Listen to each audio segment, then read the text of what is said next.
everyone, welcome back. So this week I'm going to show you how to use tea and coffee to dye paper that you can then use in your junk journal. Paper dyeing is super easy and there are lots of different materials you can use to dye paper. Tea and coffee is just the easiest to get started with.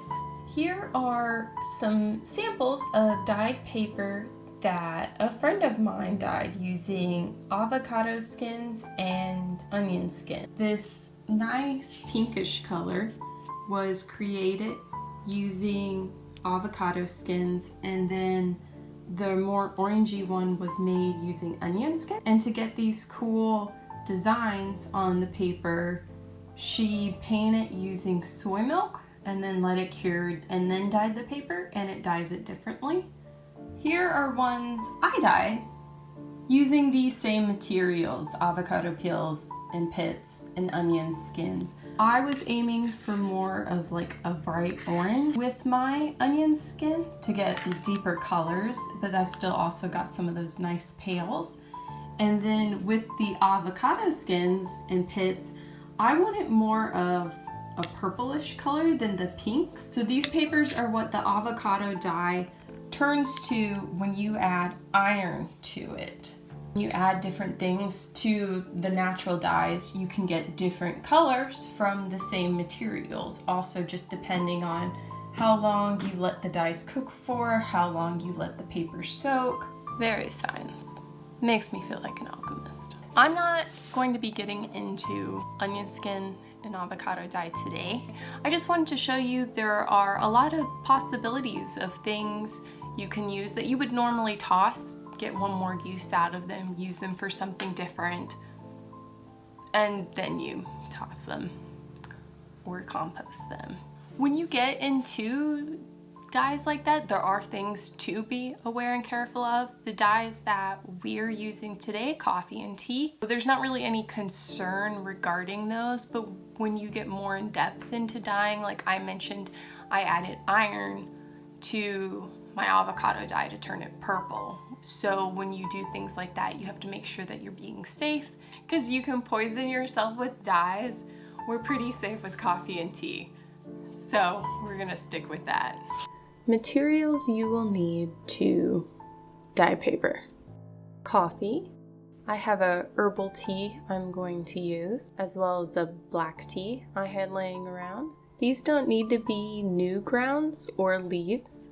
Already made coffee today, reuse those grounds. We're not drinking this brew. Same for the tea. Hot water so you can brew your tea and coffee. You'll need some sort of container to brew your tea and coffee in. I have these self-sealing tea bags I bought a while back, so I'm going to use those. But you could also just use a coffee filter and tie it off with a twist tie or a rubber band. You can either use shallow baking sheets or baking dishes. These just need to be large enough to fit your paper in them and deep enough so you can soak the papers. You also need somewhere to lay your papers. I usually lay down an old towel because I don't bake my papers to dry them. I'll go over paper drying at the end. And lastly, papers. Here I have some plain copy paper. I also have my old assignments and some notebook paper as well. A note on using paper that has already been printed on.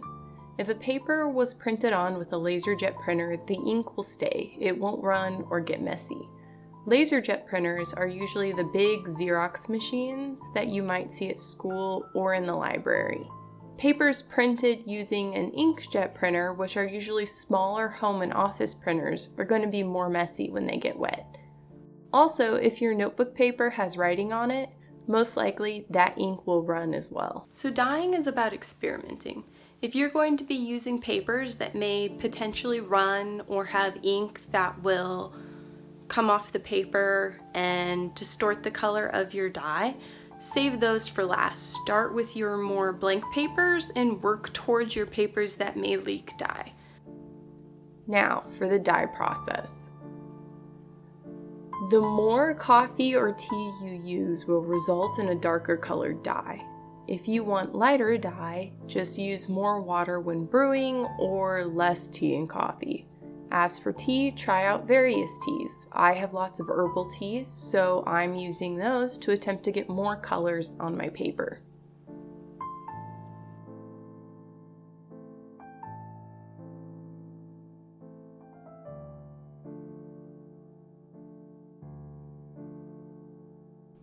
You can brew your tea and coffee just by letting them sit for 3 to 5 minutes until it's a nice darker color.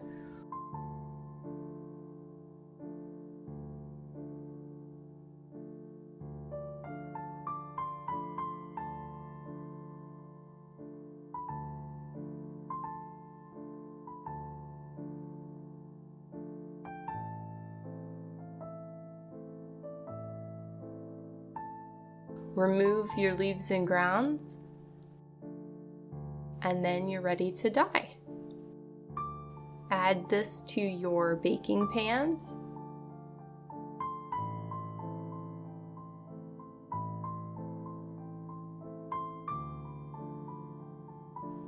And begin with the more plain paper and start adding papers. There are a few ways you can go about this. You can either just dip your papers and set them aside, or you can soak them and layer a bunch into the dye, which is what I'm going to do. When I'm putting the paper in the dye, I always add it and then I'll flip it over, so that way I can ensure both sides of the paper get covered with dye for even and better saturation. The longer you let your paper soak, the deeper the color may be, but you'll need to be careful because wet paper tears easily.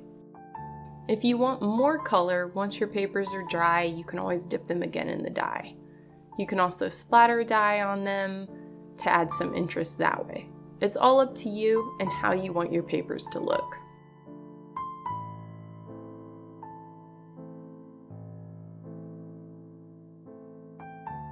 After you soak your paper in the dye and you go to set them aside, you can actually just stack the papers. When paper's made, oftentimes all the sheets are stacked and then they're pressed to release the water.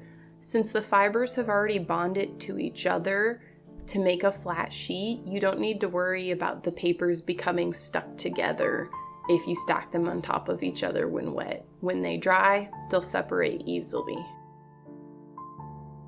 And little tears are okay.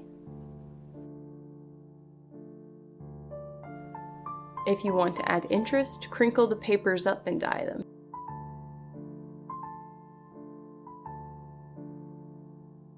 Alright, now that we're done with copy paper, we'll move on to the laser jet printed paper.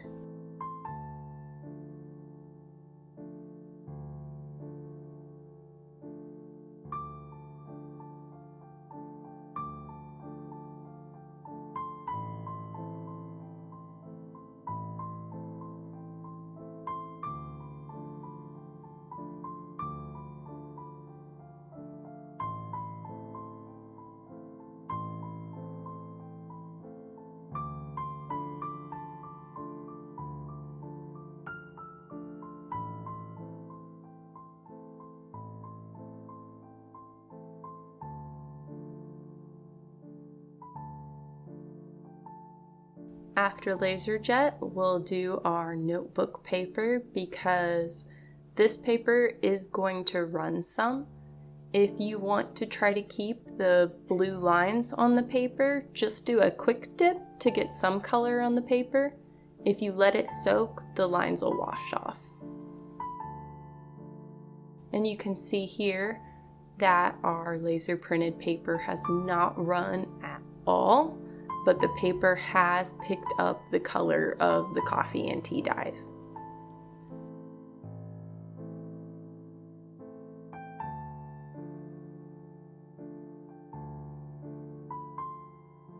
Checking in on our notebook paper, you can see how the lines have already started to run in the areas where it's most wet. The longer we let it sit, the more those lines will run.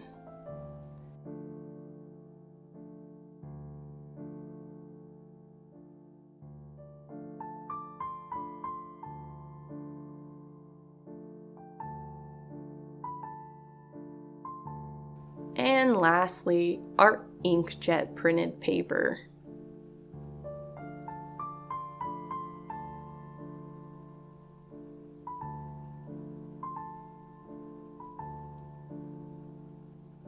You can see how when we add it to the die, the printed ink squares start to run immediately.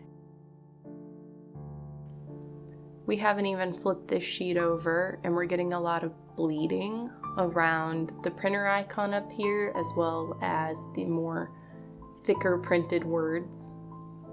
And that is why we saved this for last. All the ink running down the paper, which is then going to interact with our die and change that a bit.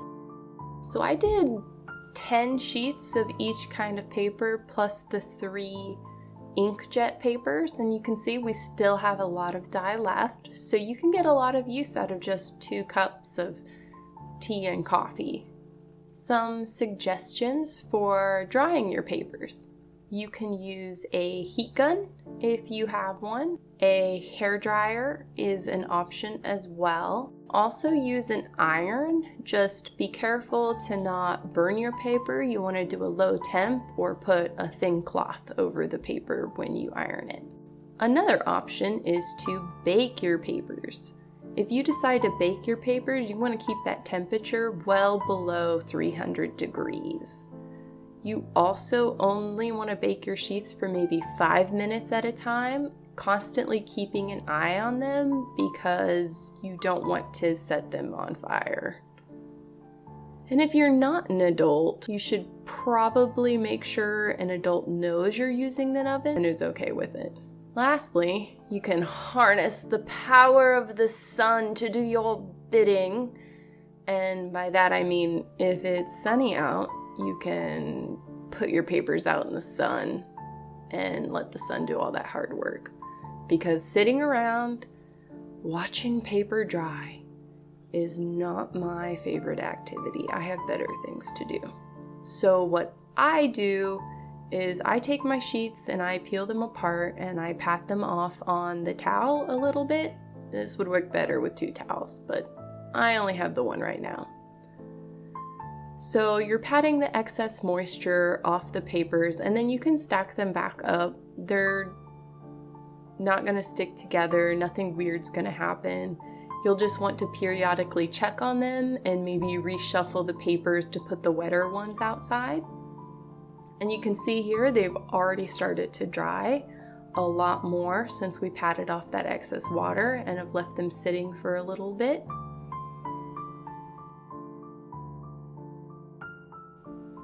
You can see where the inkjet got onto the notebook paper that was below it a little bit with those blue squares, but it's fine. So next day, the papers are pretty much dry. A couple of the sheets that were in the middle of the stacks are still wet, but I think they look great.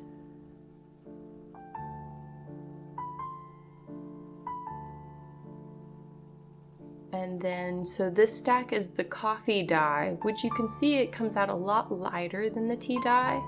And maybe I just need to add more coffee, but I'm okay with the different shades. And then here's the dried notebook paper and inkjet printed on paper. Anyways, I hope you liked this video. Thanks for watching, and I'll see you next time.